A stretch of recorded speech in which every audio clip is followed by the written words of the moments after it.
The world's getting bigger, but we're actually getting smaller, notwithstanding all the population growth we're having. And is that because of certain parts of the world whose economies are growing faster, like in Asia? Main reason. The main reason is the rise of others.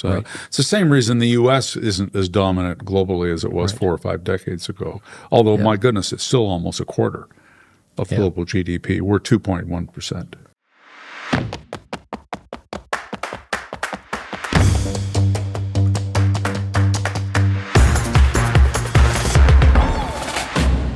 Jock Finlayson is the go-to economist for anyone serious about understanding the future of business and energy in Canada.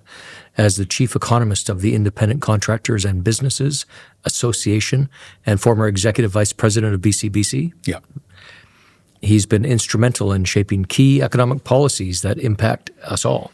With over 3 decades of experience and is it only 3 decades? More than 3. I think say now, one has to keep the CB updated. With over 4 decades of experience and a reputation for cutting through the noise, Finlayson delivers sharp, no-nonsense insights that challenge conventional thinking and push for bold, long-term strategies. And your voice is well known to listeners of radio. Your face is well known to watchers of TV over these decades, Jock. I'm glad you're here today. Thanks for coming by. Well, I'm looking forward to the conversation. For most economists, it's really hard for them to think in terms of how their explanations are understood by someone who isn't also an economist. But you've succeeded in that. How?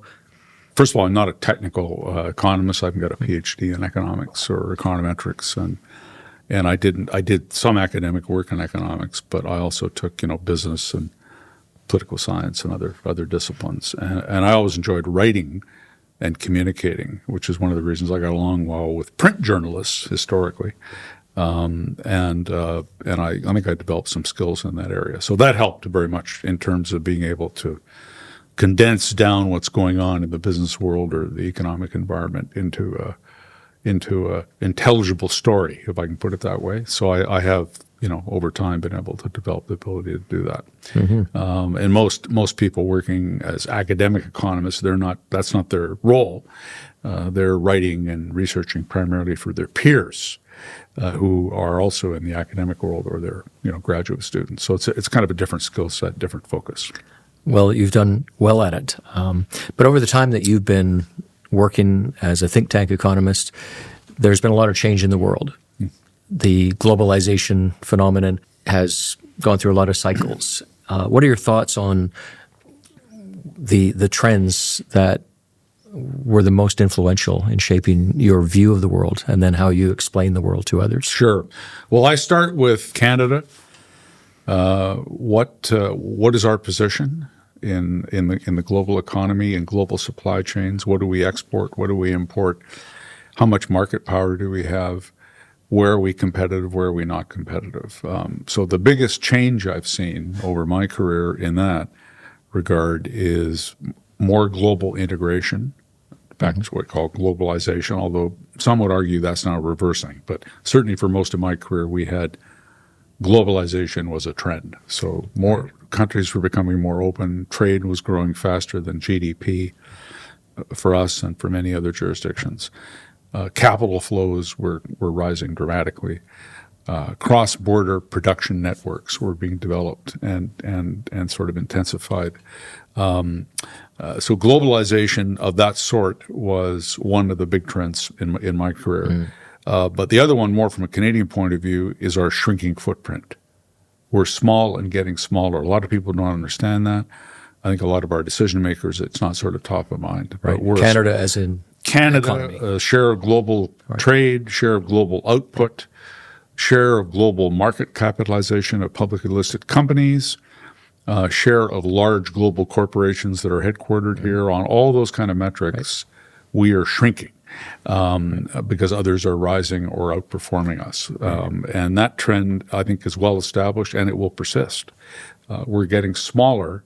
The world's getting bigger, but we're actually getting smaller, notwithstanding all the population growth we're having. And is that because of certain parts of the world whose economies are growing faster, like in Asia? Main reason. The main reason is the rise of others. It's the same reason the U.S. isn't as dominant globally as it was 4 or 5 decades ago. Although, my goodness, it's still almost a quarter of global GDP. We're 2.1% here and going down. Yeah. I know it's not a criticism, it's just a data observation. Do you think that makes it harder for Canadians to be able to live the way they're used to living? I think it makes it harder for our elected officials, in particular, to, assuming they actually understand what I just described. Many of them don't, but I think it makes it harder for them to do their job, because the public, on some level, the average person understands we're part of a much bigger world, and that we're a relatively small country in population terms and economic terms. But I don't think most people recognize the full implications of that in terms of what it is we need to do to maintain a high standard of living, what it requires to compete successfully in the global market, and the kind of hosting conditions for business investment and innovation that we need to develop in our own country so that we'll continue to be very successful. And we have been very successful. I mean, we're stagnating at the moment and have been for a few years, but over the sweep of sort of post-World War II history, Right. I think Canada overall did quite well, but others grew faster. So again, our footprint is diminished in size, which means we have people often say now that Canada's not taken very seriously by our allies, by our major trading partners, and I think that's true. And the reasons for it include the fact that we're a smaller piece, but also that I don't think we've been very astute in maximizing whatever leverage we do have with trading partners. And I think it's a challenge going forward. There's lots of other small countries. Denmark is one that I've studied. Singapore, certainly.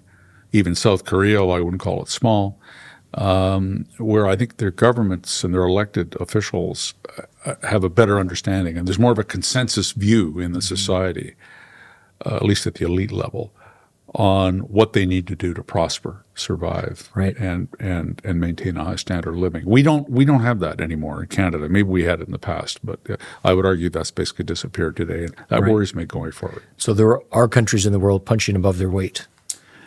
Definitely, we're not one of them. But you think that view, Canada is a country that has all the gifts it needs. It's got geographic proximity to a country with 1/4 of the world's GDP. It's got the natural resources. It's got everything. Yeah, people call Australia the lucky country, but I actually think the term should be applied more appropriately to Canada for the reasons you've identified. And we're separated from most of the world's conflict zones by oceans. We've got a security umbrella over us, courtesy of our friends in the United States. We systematically underspend on defense and security. We're the quintessential free riders when it comes to those things. And we have this huge landmass with an absolutely unrivaled resource base and preferred access to the richest, largest market in the world. So we are extremely fortunate. Right. Maybe that's part of the problem.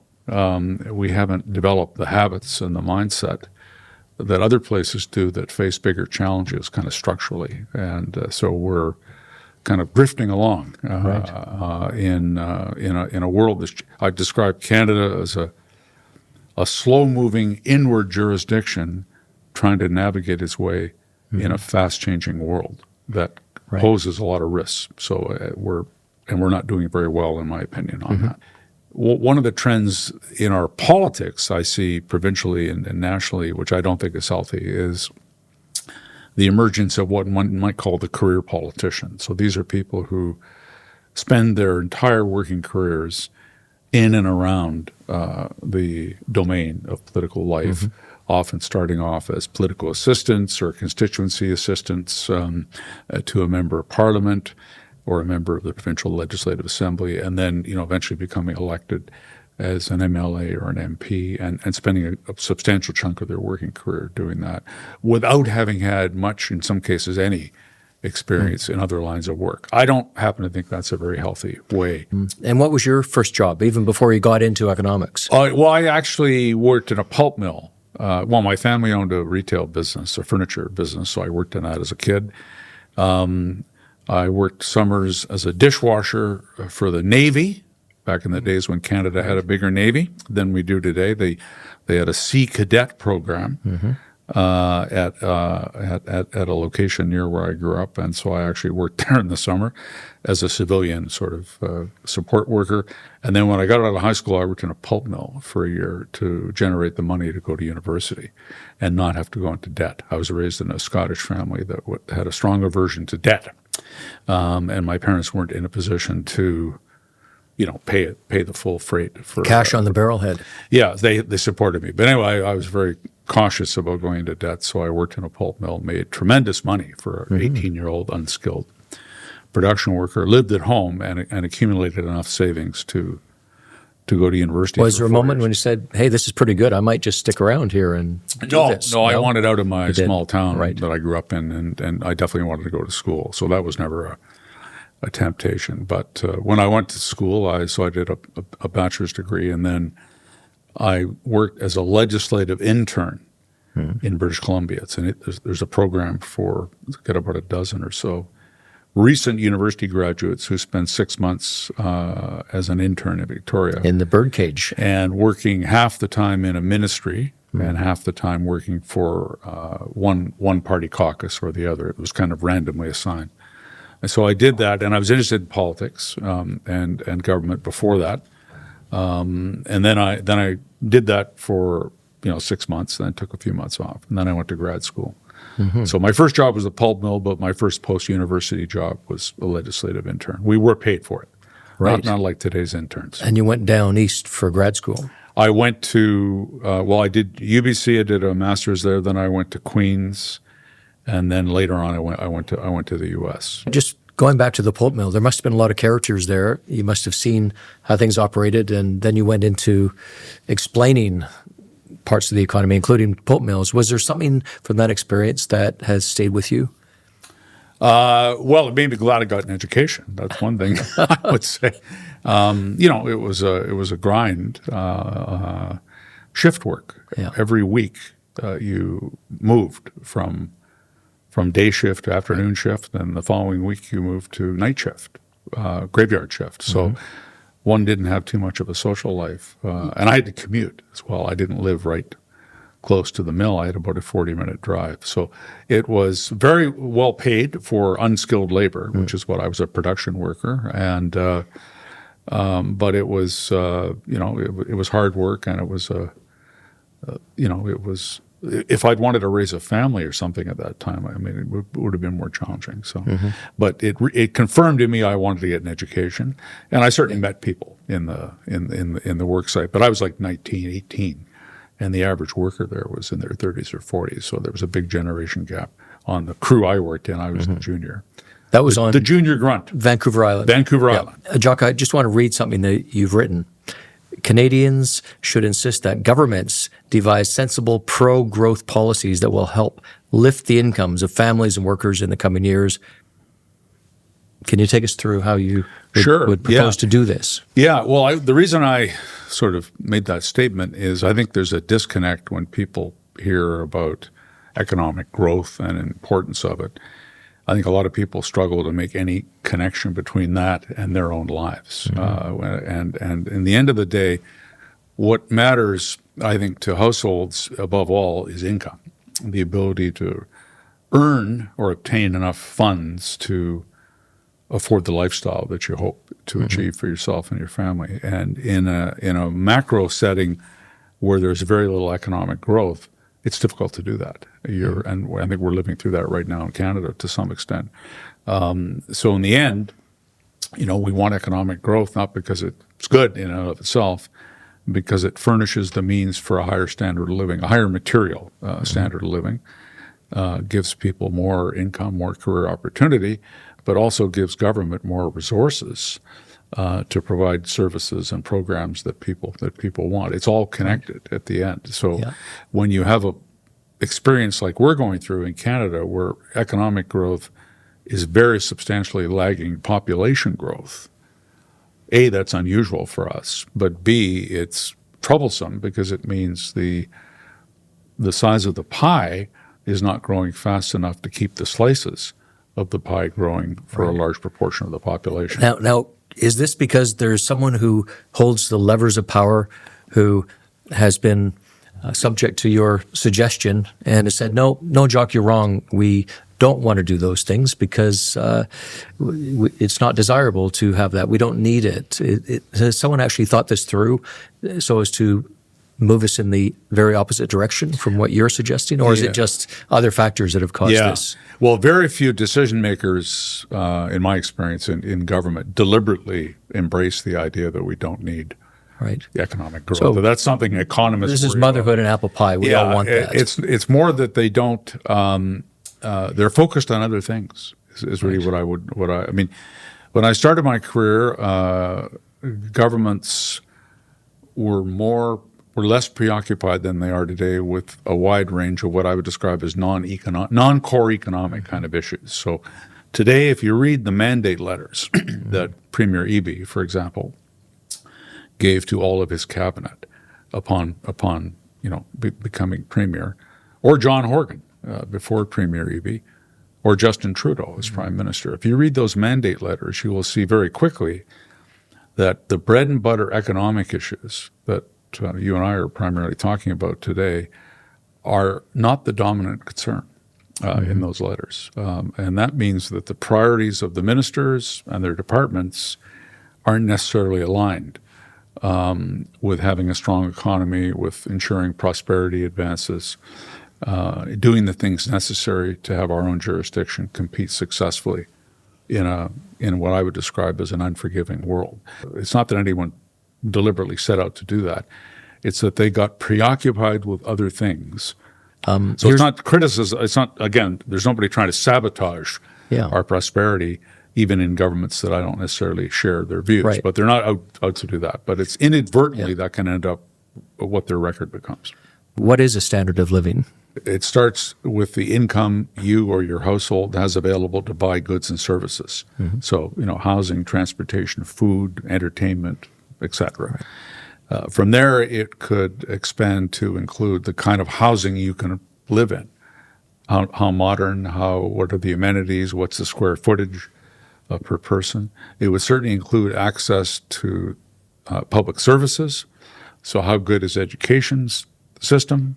If you have children in school, health services, their accessibility, their quality, lifespan, all these things get, I think, factored into a sort of academic discussion of the standard of living. Without an adequate income, an income that's growing at least at the rate of inflation and hopefully more over time, you're going to struggle to maintain whatever standard of living you've currently achieved. Canada has been essentially stagnant on most indicators of living standards and income and things like that for the past, say, decade, maybe longer. And eventually that shows up, I think, in your politics with higher levels of dissatisfaction. There's no quick remedy to it. Well, you've persuaded me that Canada's punching below its weight. What if it wasn't? What if Canada was punching above its weight? If you look at the list of the sort of top 1,000 global companies ranked by revenue, we don't perform that well. We don't have our share of those. Having the head offices of big companies in your jurisdiction produces huge benefits because they pay the highest salaries and wages of any part of the economy, tend to be in those areas. They purchase all kinds of other business inputs from the local market, legal services, financial services, engineering services, the list goes on. And those industries then do better, those supplier industries. And there's even a correlation between the vibrancy of a corporate head office sector and philanthropic support for charities and hospitals and universities. So we would definitely be better off as a country and certainly as a province if we had more head offices, if more of our existing companies were growing, scaling to the point where they become bigger corporations that are still domiciled here. And we've really struggled on those levels in recent decades. So we want to get some companies in that can pay those big salaries so that they're trickling that money through the economy. What signs do we have to put out to make them come here rather than stay where they are or go somewhere else? We are a rule of law, politically stable jurisdiction, but so is every other OECD country. So that really isn't much of an advantage. We do have an approach to immigration, particularly compared to the United States, that's quite different, which I think is an advantage. So the United States has been making it very hard for even skilled people to migrate there. If you're a company looking to hire people, if they're not already American citizens or holders of green cards, it's very, very difficult to do that. Canada, we've got a more small L liberal approach to immigration. We have much more immigration quantitatively. We make it easier for people here on temporary work permits to stay. We make it much easier for international students who are attending Canadian institutions to stay and seek employment when they complete their program than the Americans do. So now a lot of that's become controversial. It's become a political liability, even if it's an economic advantage. Yeah, and I mean, that's really unfortunate, but the responsibility for that falls on the shoulders of the Trudeau government because they bungled the actual execution of an immigration policy. In what way? Well, they basically stopped controlling and regulating who was coming, right. And they admitted vastly more people quantitatively than we can really accommodate in a short period of time. Adding to the housing crunch. So they really broke the immigration system, and one hopes that I don't want to see us go the American route where immigration becomes this poisonous topic in domestic politics, which it has not been historically in Canada. So I think we need to get back to a more sensible kind of approach to immigration. Right. But leaving that aside, the Canadian model of being open to immigration, making it comparatively easy for people to get here and stay here, is an advantage for us in terms of corporate location decisions. Right. Companies, I've talked to lots of executives from, especially the tech industry, but also some other service industries who do see that as something in Canada which is positive.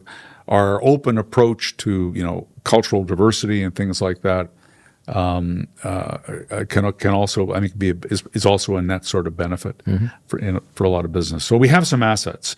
The other one is we do have a very well-educated population. Canada's near the very top of global rankings in the share of the working age population with some kind of post-secondary credential. That's definitely an advantage that we possess. Right. So those are all in the positive side of the ledger. But we have this huge problem. So something's not working. What's missing in that attractant list? Sure. Well, I think the areas that we struggle are the regulatory climate for industry, especially companies in the natural resource, infrastructure, and manufacturing sectors that need to get permits and approvals to build things and do things. Canada is slow and complex in all the indicators that bear on that. We make it hard rather than easy, and there are historical reasons for it. But I think we've gone too far in almost asphyxiating the private sector in regulatory burden and complexity and red tape. And certainly BC is a stalwart example of that. Our tax structure and our tax mix is not well aligned, in my view, with attracting high-value business activities and top talent. Half of all the money the federal government collects, and they're spending $500 billion a year, is coming from one source, and that's personal income tax. And a big chunk of that is coming from the highest paid 10% of the population. I agree they should pay more than the average person in terms of a tax rate, but I think we've really gone overboard on that. And that makes it hard to attract people here from a lot of other jurisdictions. They look at the tax rates for top talent. So on the business side, on the personal side, I think we've got work to do to kind of reconfigure the tax structure to allow us to compete globally. That's what we're talking about here, and especially with the U.S., because that's the main competitor. And you singled out natural resources, which would include forestry, oil and gas, mining, agriculture, energy generally.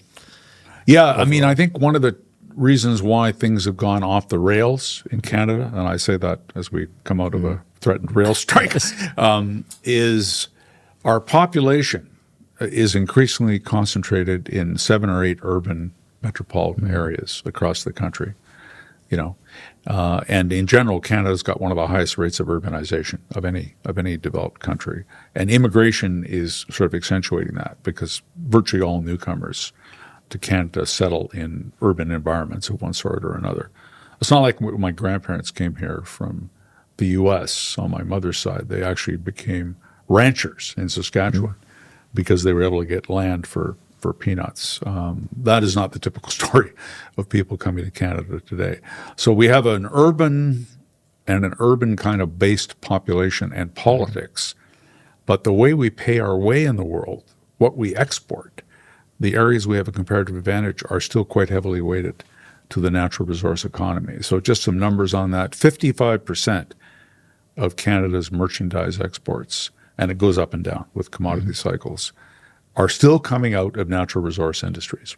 And it's gone down over time, but not that much. BC, by the way, it's closer to 80%. If you throw in the exports of services as well, which would be education services, finance, tourism, things like that, then their share of natural resources goes down. But it's still about 50% for Canada as a whole. Energy alone, of which oil and gas is 80%, is a quarter of Canada's exports. So these are the industries where we can actually produce stuff and sell it globally at a price that makes sense for us. We can afford to produce it and sell it, and the world will buy it. And it's still quite heavily tied into the resource economy. And yet, around cabinet tables in Ottawa, there are fewer and fewer cabinet ministers who come out of those communities who have a real grasp of the continued centrality of the resource economy to our well-being. I feel like there was a time not too long ago when a lot of discussion around innovation was premised on the idea that if you applied technology, the search for scientific advances, even breakthroughs, to the problems that we face in material use of things we need to have a standard of living where we want that standard of living to be. If you kept doing that, investing in that, you could solve these problems. Do you feel that's still a thing?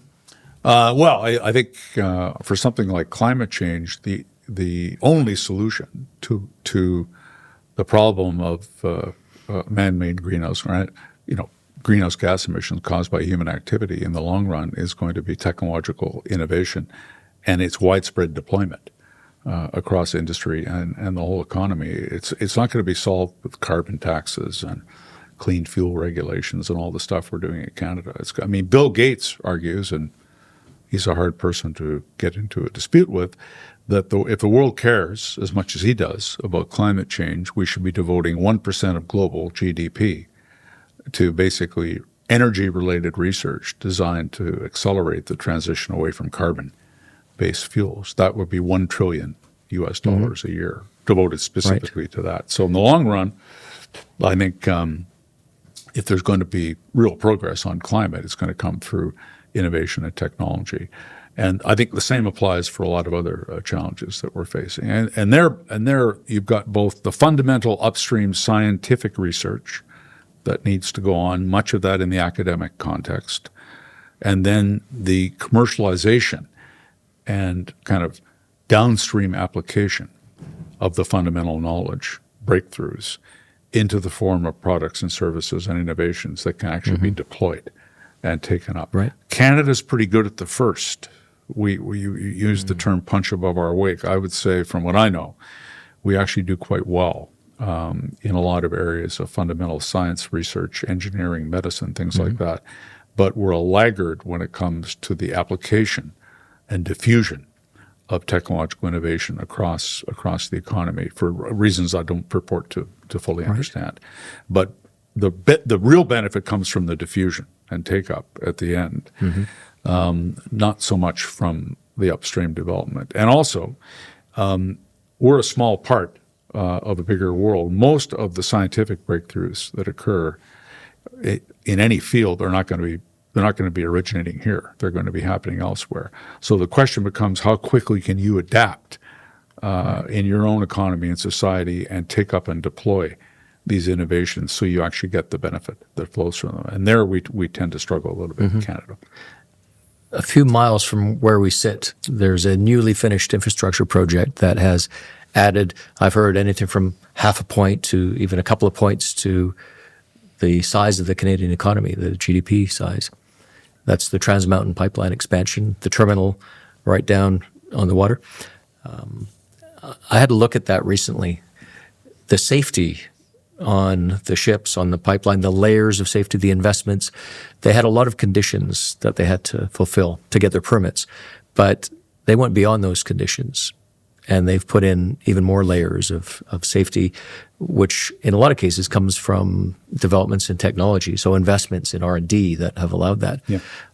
What's your sense of what that particular project specifically means for the British Columbia economy, the Western Canadian one, what it means for the nation?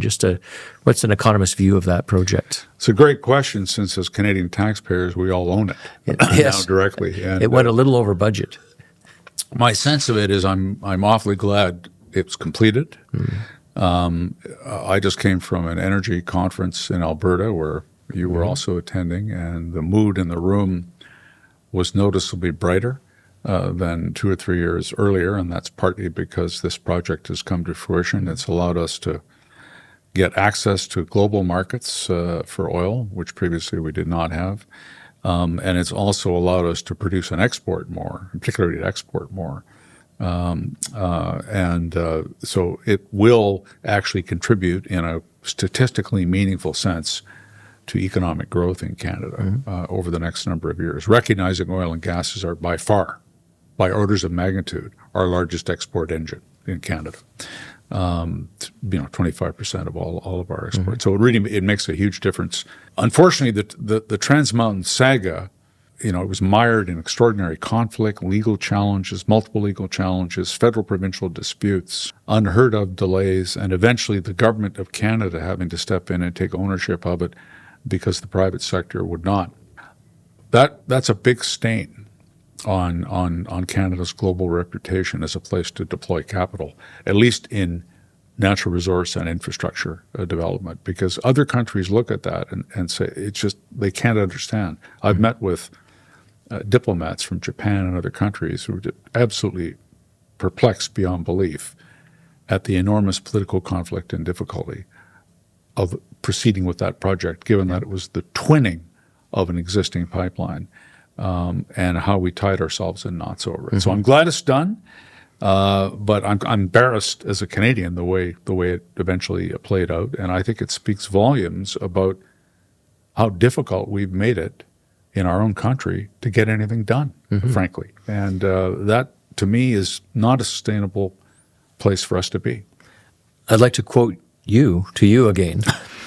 Almost none have a handle on the gargantuan capital investments needed to finance and engineer a rapid energy transition, or what this means for Canada's existing regulatory processes. Can you break this one down? Yeah, so, governments have committed to a whole bunch of different things as part of climate policy.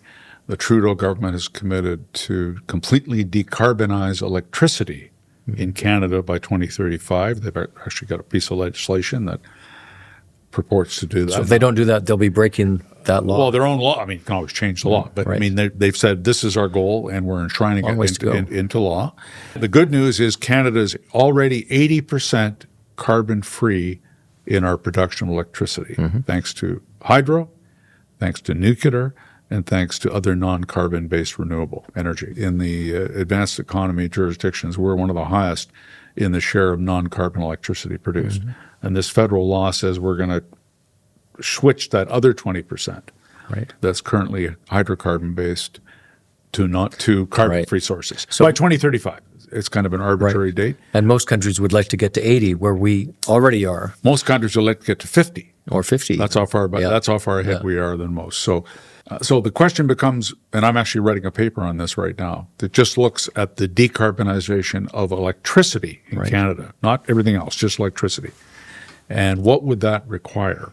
It would require us to build the equivalent of 23 Site Cs that would replace the existing carbon-based power generation. That's natural gas and coal, primarily. It is, yeah. And coal has largely been fully phased out in Ontario, almost phased out in Alberta. So Site C is a $16 billion hydroelectric project that we've been building in British Columbia.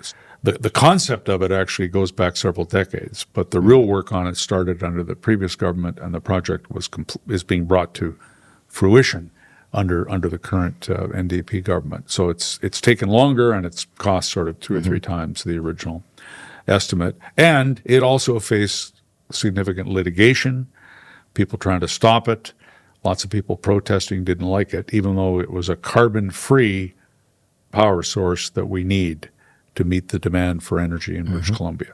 So it's big, it's costly, it was complicated, and we'd have to do that over and over and over again, either on that scale or much smaller projects on a scale we've never imagined in a very compressed time frame in order to meet this 2035 target. So it's not going to be met. Yeah. And in particular, we're not going to be able to remove natural gas from the power generation, from the grid in provinces like Alberta and Saskatchewan and Ontario. It's just, eventually we might be able to, but we're not going to be able to do it by 2035 because our regulatory processes for approving projects and for permitting projects once they've been approved are not aligned with government's aggressive goals for decarbonization. We would have to completely revamp, in my view, we'd have to completely revamp our environmental assessment and permitting systems if we wanted to really accelerate the development of non-carbon-based power and the transmission grids necessary to connect where the power is generated with where the demand is. We would need a whole new system for doing that compared to what we have today. And I don't see any evidence that we're getting a whole new system. So my conclusion is the federal government actually isn't serious about its clean electricity regulation policy. It's virtue signaling. Performative. It's performative more than substantive, even though it's been enshrined into law, because I don't see them completely revamping the Federal Environmental Impact Assessment Act, for example. They've made some changes to it, but they're trivial in comparative terms. And most of the provinces, which is where this stuff actually gets built, they're not doing very much either to expedite the scale of investment in project development. So, I mean, if we really were serious about decarbonizing the electricity system, never mind decarbonizing the whole economy, we'd have to go on a wartime footing to do it and get all the governments, all the agencies, all the processes in alignment and march down the path quickly to get there. We ain't doing that. And therefore, again, I don't think our political decision makers are actually serious about what they claim to be serious. Okay, well, I'm going to draw on the great Jock Finlayson again and reflect on his writings and see what you say about. But on that, you should character. know that for part of my career, I've been paid by the word. That's why there's so much writing. By the pound or kilo as well. Bold vision without a solid grasp of the facts and context and a realistic plan of execution amounts to hallucination. There's plenty of that in Canada today. Well, I'm glad I wrote that then because I still think it applies today. And it actually summarizes in a much pithier way than I just did a few minutes ago what I think about the strategies we're pursuing, supposedly to decarbonize the whole Canadian economy. I really don't think the people that claim to be pursuing this seriously are actually serious about it, or we'd be seeing a completely different approach. They're doing it because they think a large slice of the electorate is very animated by concerns over climate change, perfectly legitimate, and this is how they're catering. Targets are passed. When Gordon Campbell was premier, we had targets to slash greenhouse gas emissions by 2020 by, I think, 37% or 33% from 2005 levels. The NDP government was elected in 2017, and they changed the targets, the date for the targets, because they were told by their senior officials there's no way we're going to meet it. So they set new targets for 2030. I can tell you those won't be met either. And a future government, or maybe even the same government, will have to change the targets again because the aspiration is misaligned with what's technically feasible, financially possible, and just deliverable in the real world, even though the direction is right. Does that take us into, okay, just deregulate everything? That's the way to get to the place we want to go to? Well, the notion of deregulation implies that industries would operate without limits on their environmental footprint, including their carbon emissions. That's not on in any modern advanced economy, or even some that aren't modern and advanced. So that's not what I want to see, and it's not the direction we want to go in Canada. I prefer the term smart regulation. Smart regulation for a 21st century economy. That's the philosophy I'd like to see underpinning and animating our regulatory processes and policymaking instead of what we have today, which is an endless layering on of more complexity, constant change, virtue signaling gone mad, which really dictates a large amount of the policymaking process these days in Canada, especially at the federal level. Very little attention paid to what's actually achievable, and almost no attention paid to any sort of cost-benefit calculus. So, we're always going to have regulation. Industry is going to have to be held to a high standard over time. Almost every company I deal with wants that, but trying to get clarity on the rules of the road in Canada on all of these issues, especially those touching on climate and energy, has proven to be an enormous challenge. And part of it is the environment is a shared jurisdiction in Canada constitutionally between the Government of Canada and all the provinces. So we have federal and provincial environmental assessment acts. We have permitting systems for industrial facilities. Some are federal, some are provincial. A lot of major projects, almost all major projects, involve both levels of government, multiple agencies from each. That's part of the reason things get slowed down. So to me, smart regulation would aim to somehow simplify and streamline that, not necessarily watering down the standards that companies have to meet, but setting some clear rules for the road and then running with that. If our main comparative advantage globally is the production of natural resources and natural resource-based products, and it is, clearly, then let's aim to be and the world wants those products. I mean, at some point, the world may not want natural gas, crude oil, refined petroleum products, petrochemicals. I don't know. I'm skeptical. I mean, eventually, yes, but now they want them. The demand is there for all of these natural resource-based goods, and also minerals and critical minerals and metals and wood products, and certainly food, all types of agri-food products. There's healthy, hearty demand for that, and that's going to continue. It's going to keep growing. Why don't we aim to be the best in the world at producing the stuff we're already good at producing? And that includes minimizing its environmental footprint, for sure, and trying to squeeze as much carbon emissions out of those industrial processes as we can. I'm all in favor of that, but not by shutting them down or forcing them out of business or smothering them to death with unrealistic regulation, right? Because that just means the production of that stuff will migrate to other jurisdictions as long as the demand is there for it. So, LNG, here we are sitting in Vancouver. So liquefied natural gas, a decade ago, we had big aspirations to become a major producer of liquefied natural gas, and there were more than a dozen project proposals, on the table here in BC. In the end, we ended up with one very large project, which is going to complete next year, and a couple of others in the queue. But in the meantime, the U.S., which I wouldn't describe as a jurisdiction known for the simplicity of doing business necessarily, they've gone from being a net importer of LNG into the world's largest exporter. And they've got 13, I think last time I looked, 13 operational LNG export projects up and running, actually producing, generating income, and we have none. There's now regular ships coming through Vancouver Harbor. They're coming out of Trans Mountain. There's a little fleet of them. If the name starts with Pacific something, Pacific Jade, you'll see an LNG vessel on top of the ship's deck. So it's powered by LNG because that's fuel to run the engines. Yeah. And that's a change from the way a lot of ships still operate, which is with bunker oil, which is really dirty, nasty, heavy, a lot of sulfur in that.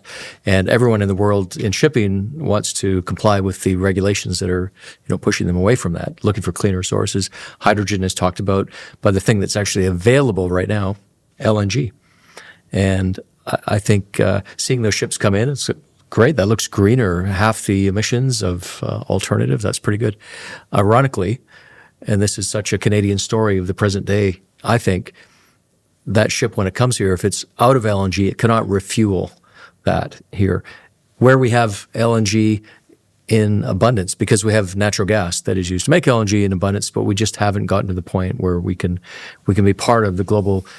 If there was a clean energy transition for shipping, surely that is it. But we're not even players in it, even though we have all the tools.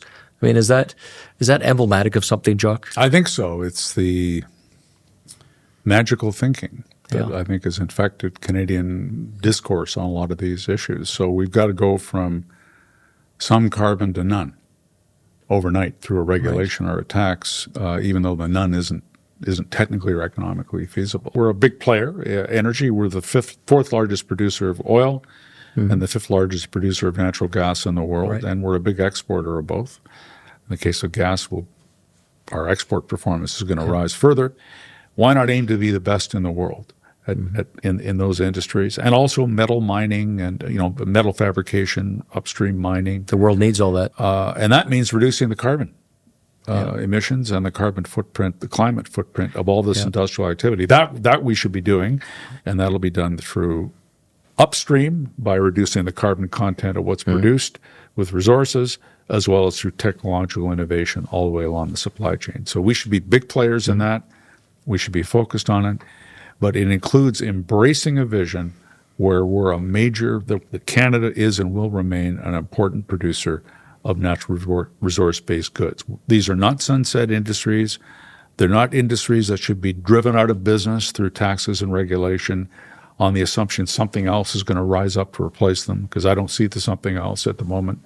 And let's play to our strengths. One of the ideas that we're examining in the Power Struggle series is the energy trilemma. And that's the idea that you've got this three-cornered triangle with the requirements of energy that we have, which is that it's affordable and that it is reliable and secure, and also that it performs environmentally the way we want it to. So if you get those three things right, then everything's golden. If you could only get one or two of those, then you're not succeeding. Interesting. Yeah, it's a good way of conceptualizing. All three are more or less equally important, especially if you're in a relatively affluent jurisdiction like we are.